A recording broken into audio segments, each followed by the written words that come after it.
table mates here at Rotary when I'm bored by the Rotary speaker.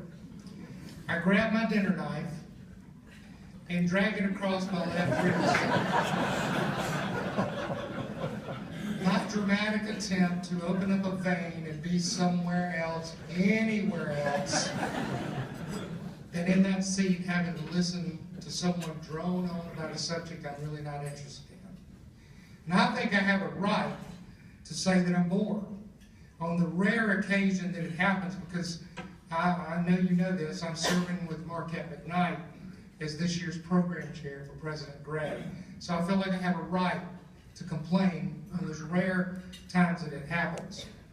And as you're about to find out, I was hopelessly addled in the brain during most of this year. I was either in some kind of horrific pain, or on the way to a bathroom, or high from being forced to self-medicate with an illegal substance while trying to keep from throwing up when the meds I was being prescribed just didn't get the job done. Or so tired from not being able to sleep for days and days on end that I could not pause literally for a moment without nodding off. Armed with that knowledge, you can probably guess what a terrible partner I've been for Marquette and for my long-suffering wife, Jill Tigner, my business partner. So when Marquette and I found ourselves with a hole in our spreadsheet for May the 7th, I had to step up to fill it.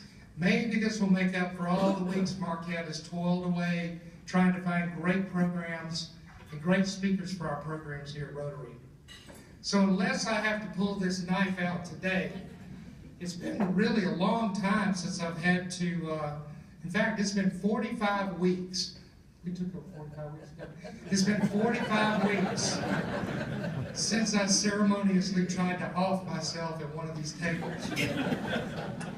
Marquette, ever the smooth public relations professional, would never admit that we had been scrambling as late as last week trying to fill this slot.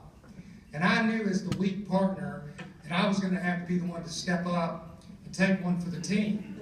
And after all, I've got cancer. I've been to hell and back. I've got a story to tell. I've lived through the past 5 years with an incurable, deadly diagnosis of renal cell carcinoma.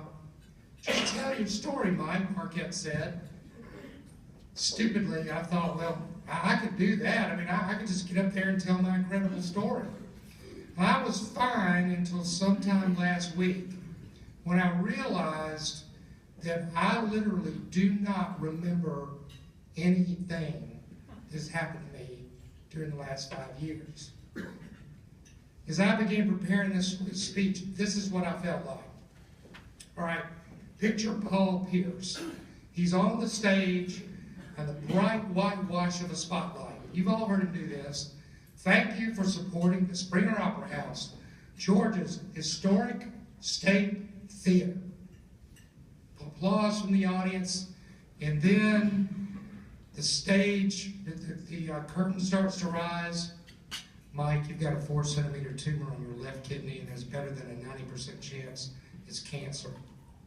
Just Jill and me, sitting in my office at the magazine with the door closed, with Dr. Michael Lake on the speakerphone. No script, no lines, no direction, no idea what lay ahead. That was 5 years ago.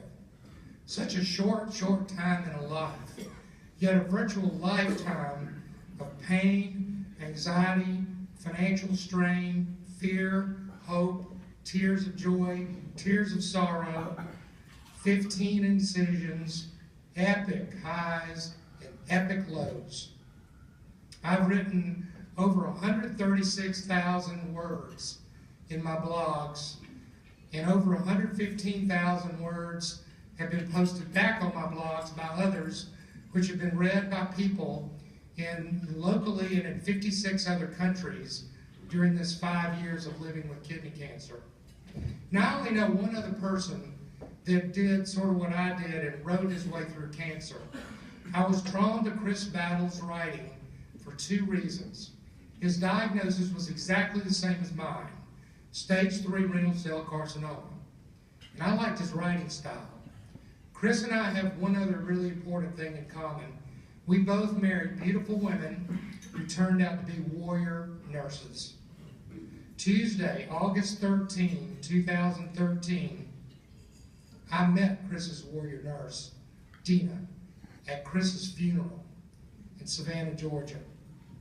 Although I never met him face to face, he was my friend, and during the 4.5 years that I had known him, I made several promises to myself that I was going to get in my car or on a plane and go up to Washington, D.C. to meet this family that I'd come to know so well and talk about our common health situation.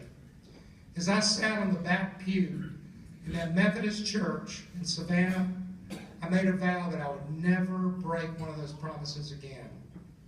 Here's an excerpt from Chris's writing that was published in Arkansas Life magazine.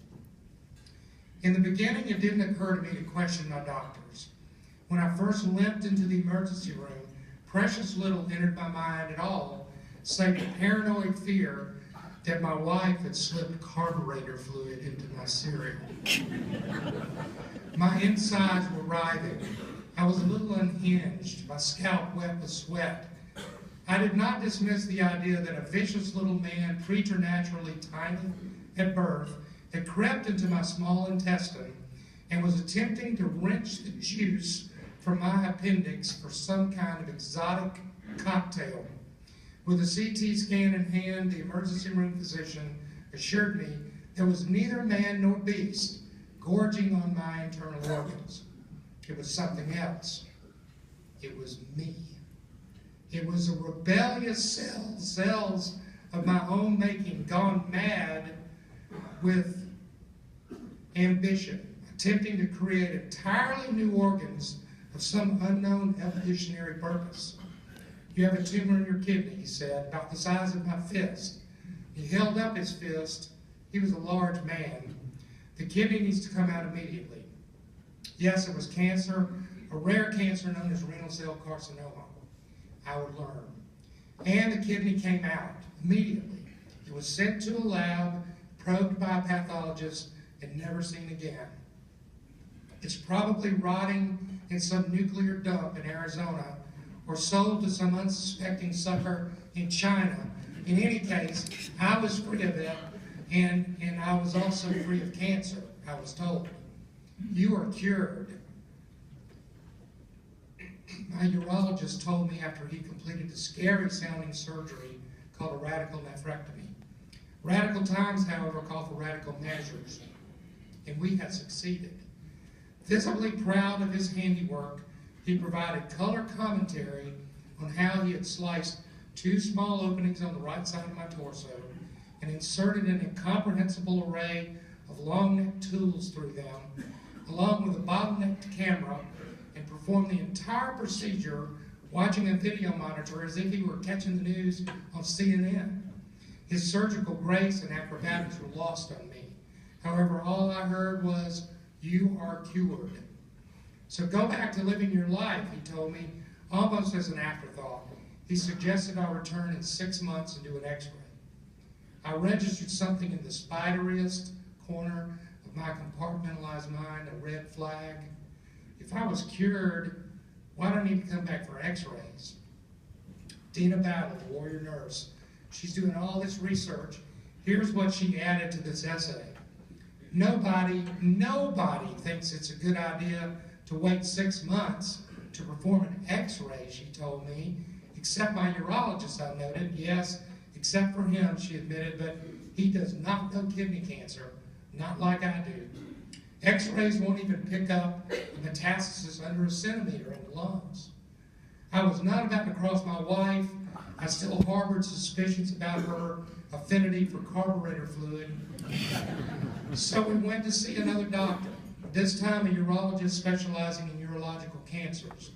While acknowledging that a recurrence was possible, he suggested x-rays every 6 months would be adequate. Dina immediately tossed him into the ash heap of discarded urologists. She had a theory. Although kidney cancer is a rare form of cancer, it's just common enough that any urologist thinks he knows enough to treat it. Now, if you get something like mesenchymal chondrosarcoma, a specialist is brought in immediately. Kidney cancer? Nah, a little surgery and you're good to go. 6 months in an x-ray won't do, Dina said. We need CT scans every 3 or 4 months. No more urologists. We need an oncologist, a really good one. 6 months in an x-ray won't do, our new oncologist told us. He recommended a regimen of CT scans every 3 months. Right before me, Dina's brain grew a pound. How could she have known this? It was about this time that I began to seriously consider the possibility that she might be a witch.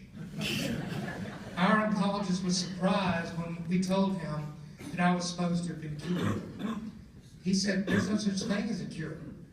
Even 5 years ago, there was little that could be done for somebody with kidney cancer. My job was to help you die. He said, this casual statement, almost an aside, a 180 from your cure, stunned my brain physically. It was as if he had beaten me about the head with his reflex hammer. He looked up from his charts. There's a whole array of new drugs developed and approved in the last several years, though we do have options. While there might not be a cure, and he used air quotes to emphasize his point, we could strive for NED. NED is not some crazy overweight uncle from Ohio, but is a condition of showing no evidence of disease. It's like purgatory for cancer survivors. Not cured, not dead, somewhere in between. So I give the Venable family a lot of credit for helping me develop my contrarian style as a cancer patient. Jill and I are so fortunate to have almost my entire medical team here today. Dr. Andy Pippus is the reason I'm still alive. Dr. Mike Gorham and his partner, Dr. Mark Goldman, are why I did not have to be rolled up here today in a wheelchair. All of these fine doctors are the reason I'm standing before you today as one of those NED guys. I'm telling this crowd something today that I've already told each one of these guys individually. I love these guys. And much like a soldier, I think, loves the folks that they fight beside. Now, I've argued, and you can ask them after this, I've argued with them, I've ranted, I've raved, and I have cussed. Yes, I've cussed at every one of them. In fact, some of the best arguments I've had were with John Kabelka. And this is funny because most of those arguments came before I was ever a patient of his. Here's a quote from my blog post dated December 3rd, 2010. John Kabelka is my hero right now. Even though I'm not his patient, he's my friend. He has borne the brunt of most of my acerbic rants during this past 4 months. I never ever thought I'd have to utilize radiation therapy for this cancer.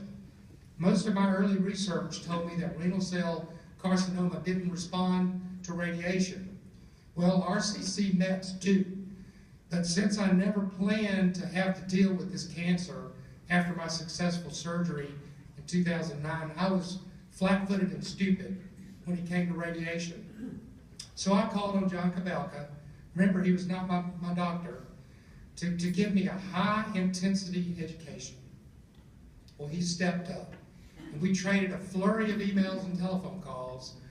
Early on, one of those times, I thought he had written me, I lashed out at him, because I thought that he had written me an email that I said to him, I think this sounds just like a load of medical bullshit. That's what I said. And then he was patronizing me and not answering my questions like a friend would answer a friend. Well, not only did I not run him off, he drew his verbal sword, and I'm telling you, we just went at it. I will forever be grateful to John for being a great doctor and a friend to me.